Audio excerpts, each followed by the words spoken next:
Okay, up here in the corner building, so the man door is getting emitted. The customer can get us a window. We'll just pop that in and frame in the outside. He can handle the inside.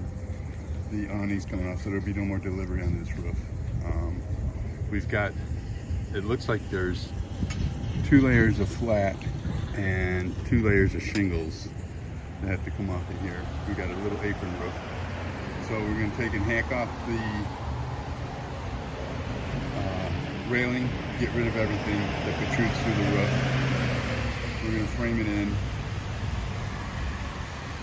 and sheet it. The dishes are getting emitted. That tree's going to get cut down over there and cut away and out of our way.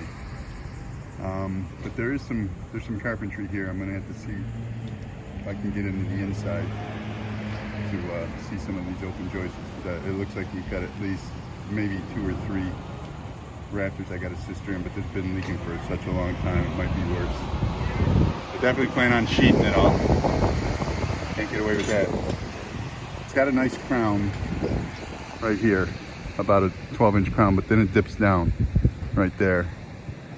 So what we're gonna do is we're gonna try to get the whole thing to crown going each way, but you know, that might create more carpentry than he wants to spend. So I'm gonna get inside and see what we got.